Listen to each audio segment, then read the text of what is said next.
আমি কিংবদন্তির কথা বলছি। আমি আমার পূর্বপুরুষের কথা বলছি।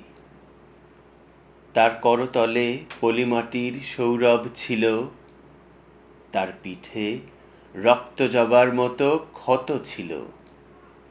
তিনি অতিক্রান্ত পাহাড়ের কথা বলতেন, অরণ্য এবং সাপদের কথা বলতেন, পতিত জমি আবাদের কথা বলতেন।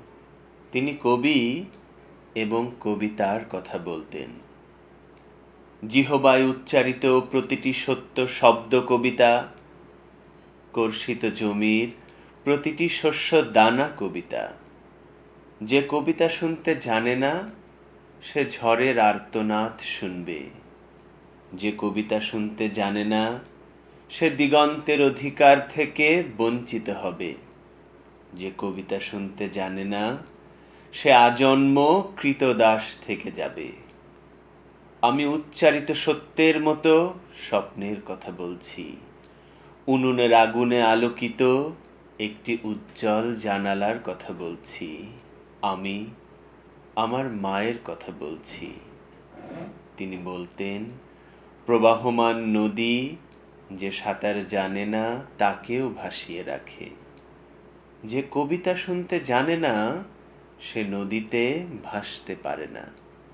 যে কবিতা শুনতে জানে না, সে মাছের সঙ্গে খেলা করতে পারে না। যে কবিতা শুনতে জানে না, সে মায়ের কোলে শুয়ে গল্প শুনতে পারে না। আমি কিংবদন্তির কথা বলছি। আমি আমার পূর্বপুরুষের কথা বলছি। আমি বিচলিত স্নেহের কথা বলছি।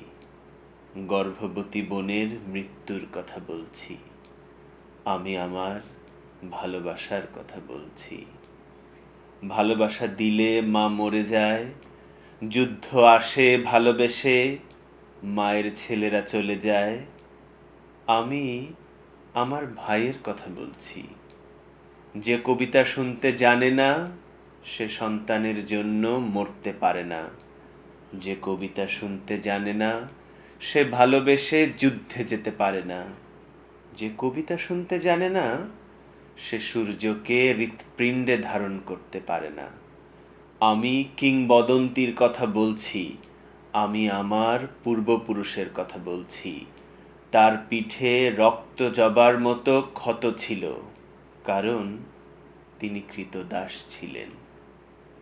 আমরা কি তার মতো কবিতার কথা বলতে পারবো? আমরা কি তার মতো স্বাধীনতার কথা বলতে পারবো? আমি তোমাদের বলছি, আমি আমার মায়ের কথা বলছি, বোনের মৃত্যুর কথা বলছি, ভাইয়ের যুদ্ধের কথা বলছি। আমি আমার ভালোবাসার কথা বলছি। আমি কবি এবং কবিতার কথা বলছি। সশস্ত্র সুন্দরের অনিবার্য অভ্যুত্থান কবিতা, সুপুরুষ ভালোবাসার সুকণ্ঠ সঙ্গীত কবিতা, জিহ্বায় উচ্চারিত প্রতিটি মুক্ত শব্দ কবিতা, রক্ত জবার মতো প্রতিরোধের উচ্চারণ কবিতা। আমরা কি তার মতো কবিতার কথা বলতে পারবো? আমরা কি তার মতো স্বাধীনতার কথা বলতে পারবো?